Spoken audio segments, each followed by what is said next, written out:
UFC 323 is hitting Las Vegas this weekend, December 6th, and we're going to break down the full card, starting with the first fight, working our way all the way up to the main event, starting with a featherweight bout between Muhammad Naimov and Mairon Santos. You want to take it away? This one's cool. I actually really like this fight to kick it off. These are two very well-rounded lightweight prospects. Naimov only has one loss in his UFC, and then Santos only has one loss in his professional career. These two are going to be going back and forth. They share an opponent in Khan Offley, who, Santos knocked out. Naimov took to decision in a very one-sided event.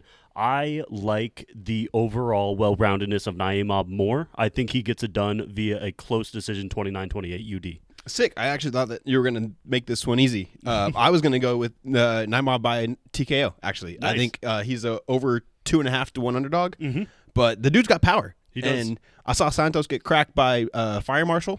Yeah. And I think that Muhammad can put him out. I don't want to put too much credit in Naimov's UFC TKO. That was more of an injury to Silva, but hey, we don't want to spend too much time on the very first fight of the night. We're both going with the underdog in Naimov, and we're going to move on to the second fight of the night in Mansur. Abdul-Malik taking on Antonio Trocoli in the middleweight division. We saw this guy live. We sure did. LFA. This guy was crazy. It's ridiculous that he makes 185. He is a massive human being. Yeah.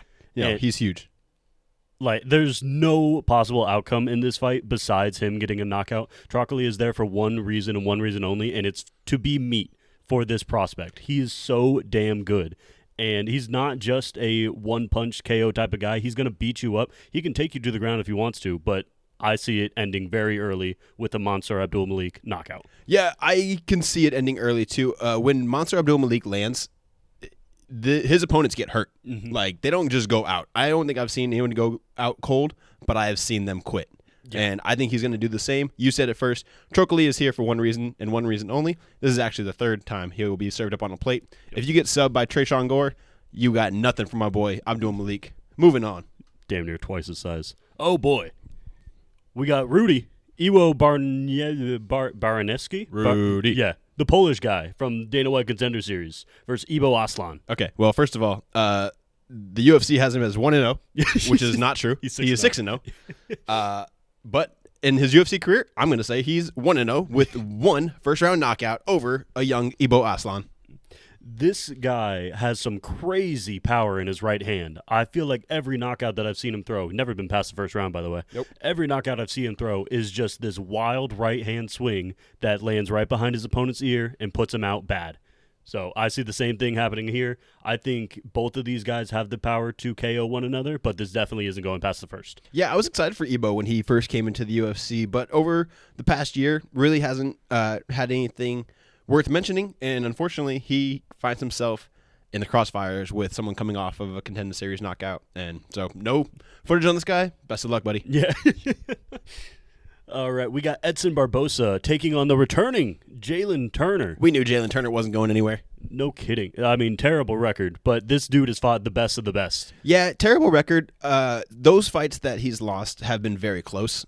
A lot of them, at least, not the Ignacio Bahamondes one, among others, but Jalin Turner has to be pound for pound one of the best athletes there is in the sport. He's got the build that I love, the lanky, long arms, crazy power, and he's super well-rounded. I mean, he can get you on the ground, and he can also just KO you on the feet. Yeah, he can catch you. This Edson Barbosa, though, is not the Edson Barbosa of old. No. Not the same speed, but the power doesn't die.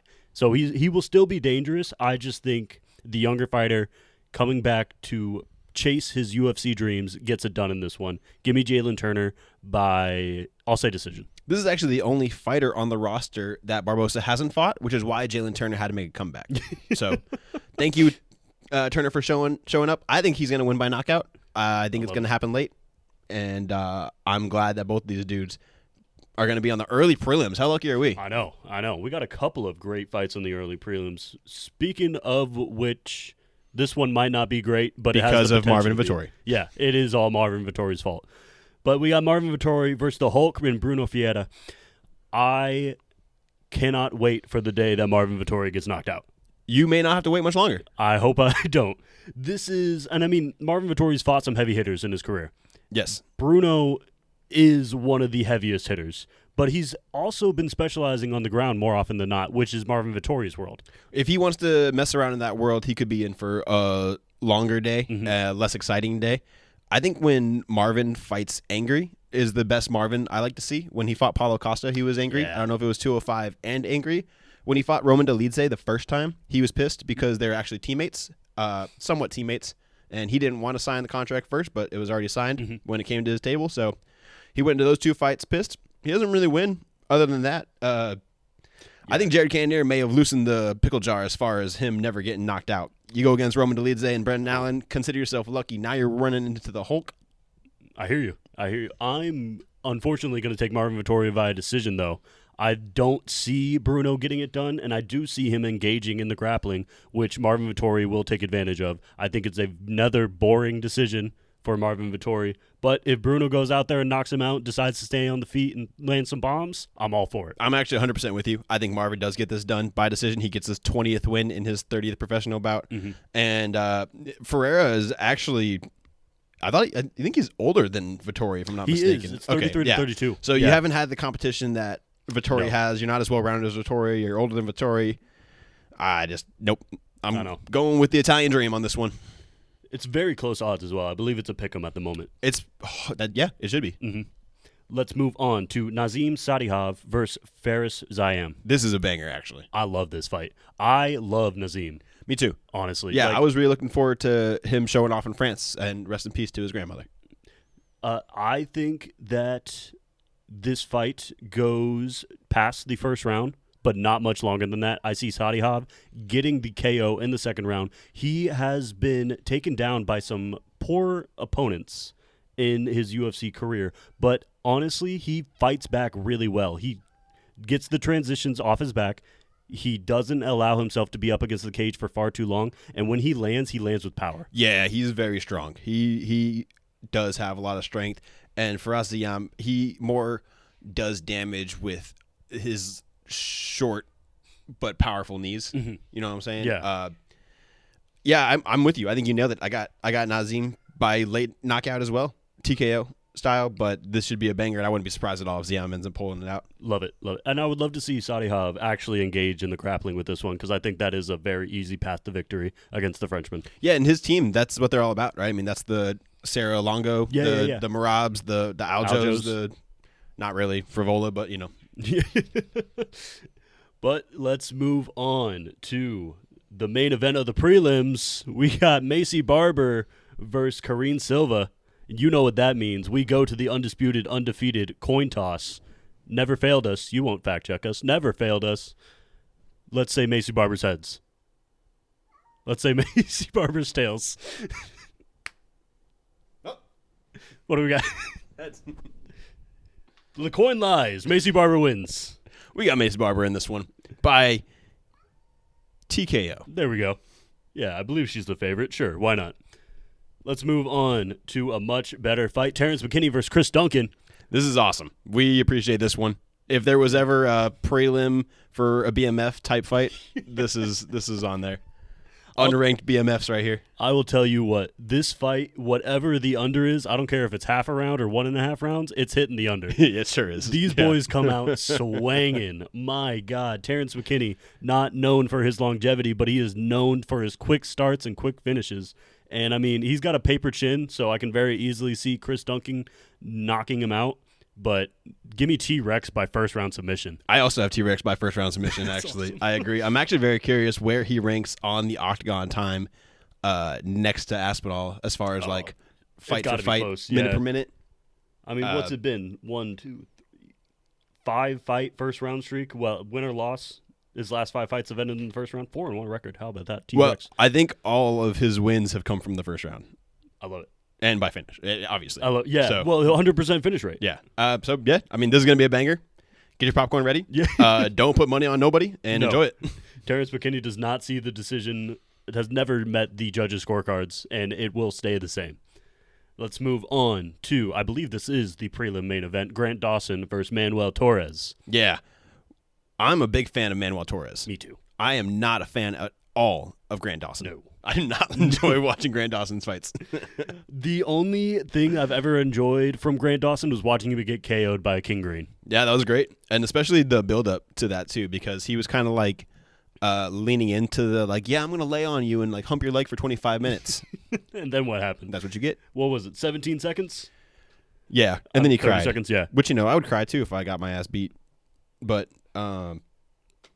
hey, he's bounced back. He's won 3 straight, so... Doing his thing. Yeah, again. he knows how to win. The dude trains at American Top Team, if I'm not mistaken. So killers in his corner. Only 2 professional losses. 1 came in a flash knockout in the first round. So this dude's tough to beat. And I'm gonna pick Manuel Torres to get it done by brutal elbow to the face KO. Love it. But if I was a betting man, I would stay away from this one. I also got Manuel Torres by knockout. I don't think Grant Dawson has gone up against somebody with the power that Manuel Torres has. I think it's Muay Thai. I think. Is that I think. Well, it's just when he knocked out. I forget who it was. It may have been Nicolas Mata, but he had this dude come at him and he threw like this thrusting elbow at him, and I can just see Grant Dawson kind of going for too many takedowns and getting caught with one of those bad boys and crying like he did against King Green. Torres is really great when he gets his back up against the fence and he's getting clinched at throwing those elbows, like you mentioned, especially like the overhead ones where, yes, those, exactly. And I think he can cut Grant Dawson pretty easily, and then once that blood starts running into your eyes, you don't want to grapple no more. Yeah. Yeah. And hopefully that knocks him out of the rankings once again. Yes. Now let's move on to the main card. We got Jan Blachowicz versus Bogdan Guskov. How many champions do we have on this card? We got 6 champions, including 1 double champ in Henry Cejudo. Obviously not current, but that's pretty impressive. Yes. What a way to end the year. Jan Blachowicz, former champ, taking on Bogdan Guskov. Bogdan came into the UFC, and if I'm not mistaken, on short notice against Volkan Ozdemir. Yes. That is one hell of an introduction into the light heavyweight division. Too big, too fast is what that was. Yeah, and I mean he had gotten finished, but I think he was holding his own in there at least for the first minute. I don't know. Maybe.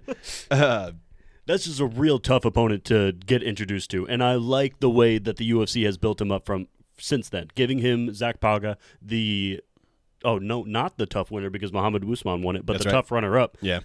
Getting him to KO Ryan Spann, who has since moved on to heavyweight, getting a KO there, and then Nikita Krylov to bounce his way into the UFC light heavyweight rankings was another very favorable matchup for him. He put him out cold in that one too. That you can knock out on the feet.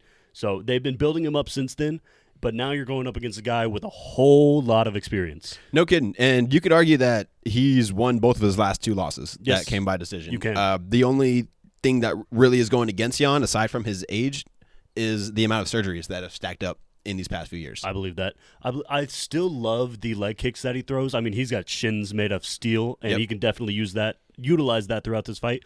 But give me the guy who's younger by almost a decade, man. Like 42 years old. How much fight do you have left in you, Jan? I would love to see you go out there and get a win. I just don't see it happening. Giving Bogdan by second round KO. I can't deny the power and the age difference. As you said, power's the last thing to go, but your chin is not. So I'm going to go with Bogdan as well. I think just too many surgeries for poor Jan at this old age. Don't think that this is it for him, but this is it as far as being a top 5 contender. The title run is over. Now let's move on. Which, by the way, go on up to heavyweight with your big ass. Might as well. No more weight cut, bro. Yeah, no more weight cut. Being 42 years old, You've got weight the skill. That can't be good. Give me Almeida versus Blachowicz. Ooh, that's kind of interesting. I like that, actually. Mostly because fuck Almeida. Exactly. Let's move on to Henry Cejudo versus Peyton Talbot. God, this is probably the worst matchup that was made all year long. What are we doing? I actually have no idea. What are we doing? I mean, the height difference, too. The height and reach difference is crazy. What's Talbot going to have? Like a 6-inch height difference? I was actually surprised how close their records are together because I just assumed Cejudo was going to have a bajillion more fights. Well, he retired even so after young. taking those years off. Yeah. Though.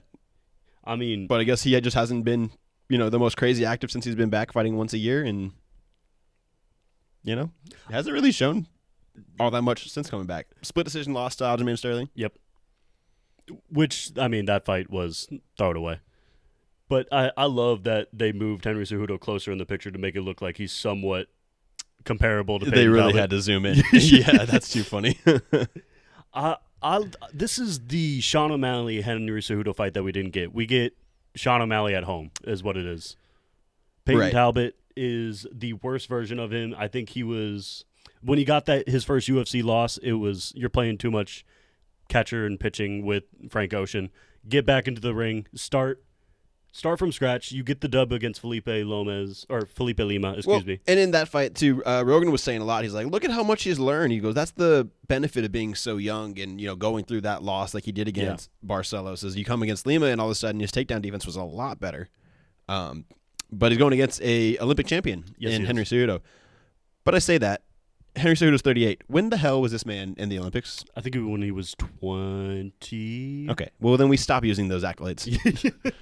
Enough of that. In fact, with that being said, I'm going to go Peyton Talbot getting it done by decision. No, fuck that. I'm going to say Peyton Talbot knocks his ass out. I got Peyton Talbot by decision. I think he's too long, too young, too rangy, and he's going to be too quick for Henry. Henry has slowed down with his age, and like you mentioned, there's just hasn't been a lot of great fights that he's put on. The Merab fight, you got out-wrestled by Merab. This is the Olympic gold medalist. Yeah. Also, what are you going to do with him if you get him down? I just don't think he's got anything. I don't think he's capable of damaging Talbot in any way. And, I mean, we can be proven very wrong or very right. So we're putting our money on Peyton Talbot. And with that being said, shall we move on? But isn't that crazy that Peyton gets this this wild matchup and now could be top 10? It's going to be a huge step up. You better come prepared, bro. Bantamweight is no joke. Is it a huge step up, though? It is, but... Well, once you get into those rankings is the problem. It's almost a step down because of how small he is.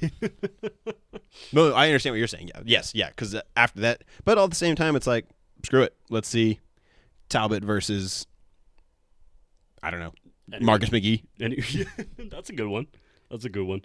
That's power versus sniper. Let's move on to Brandon Moreno versus Tatsuro Taira. I love when cards are just sprinkled with flyweights. Me too, man.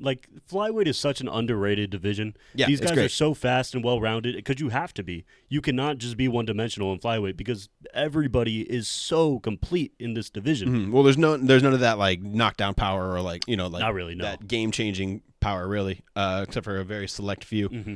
So yeah, skill and well-balancedness and speed is the name of the game.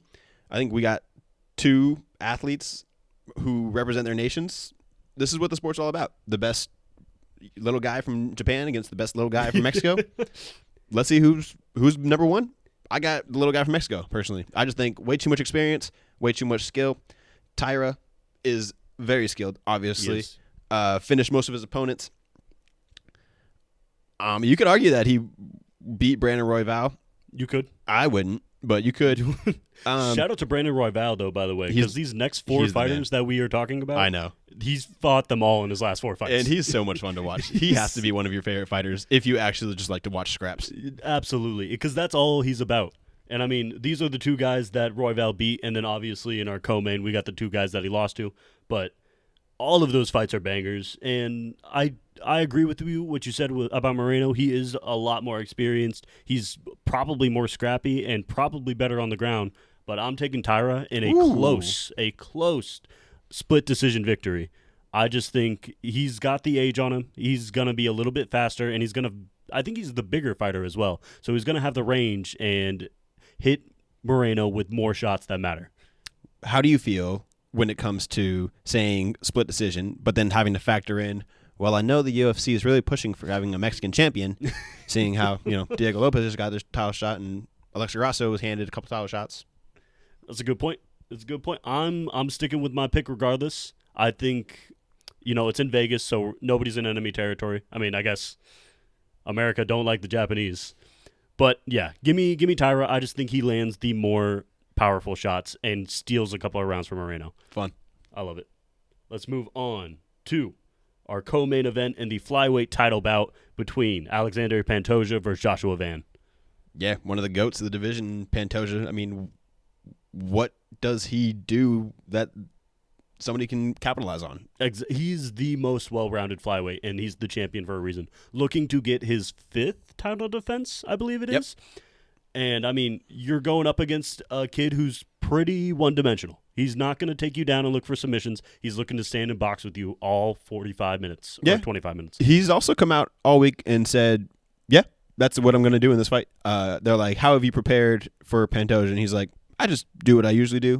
And when I hear that, I'm like, hey, man, respect.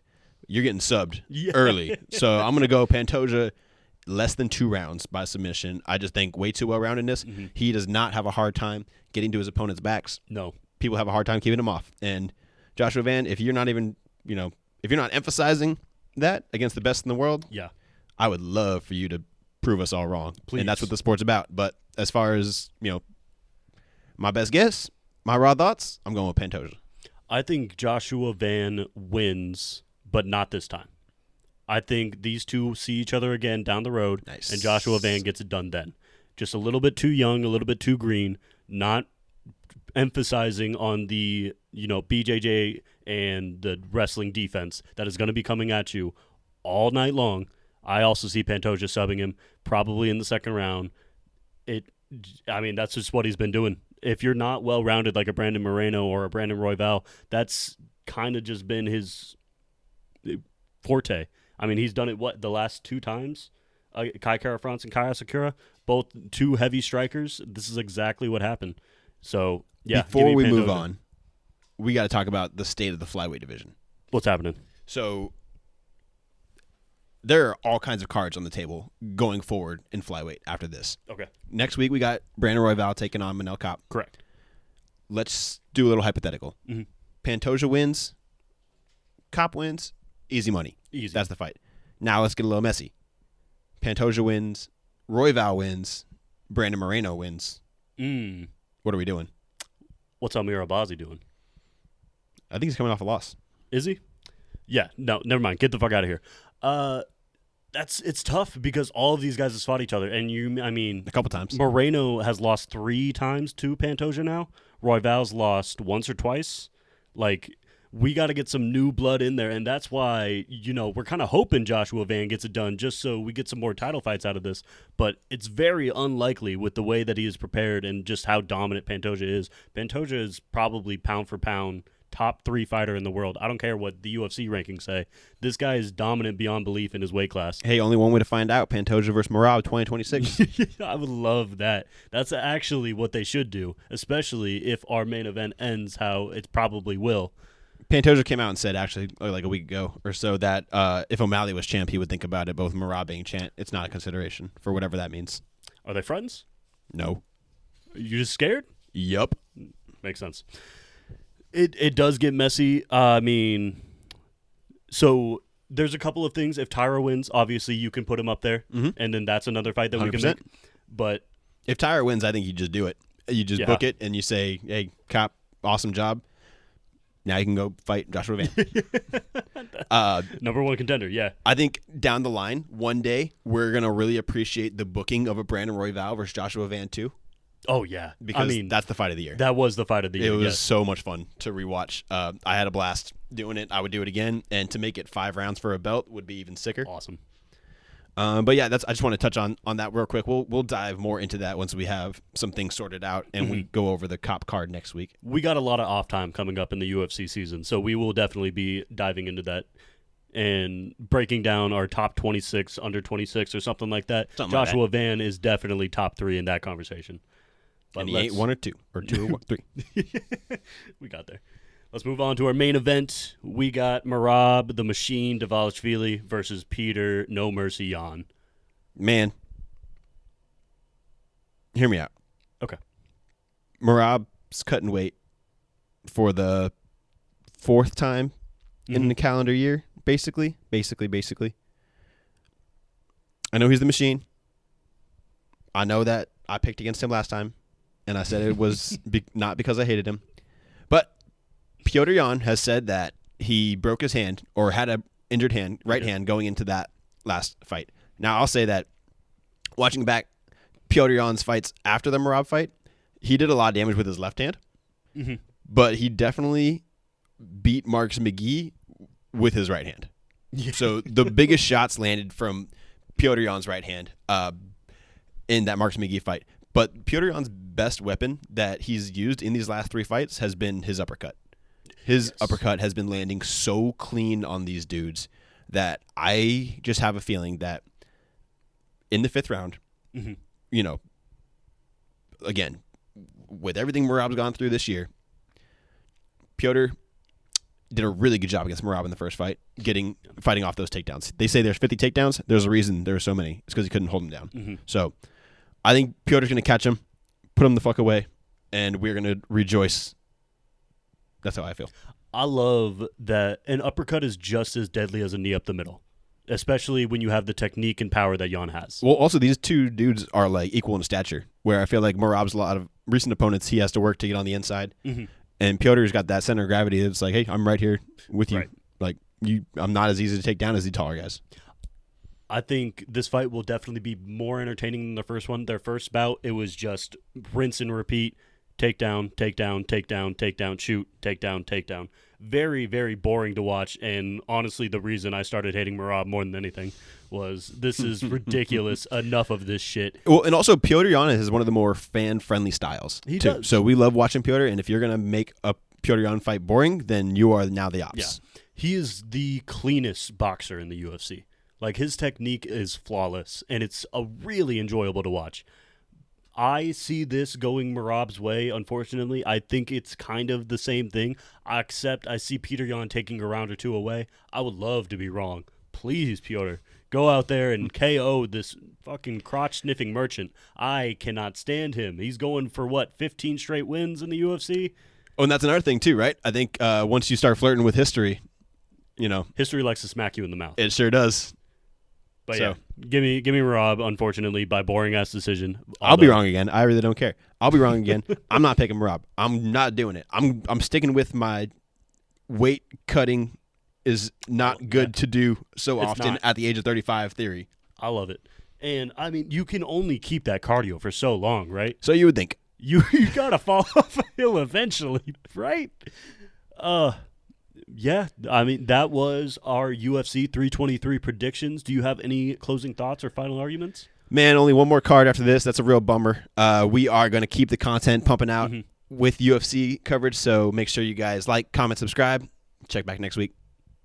Doses.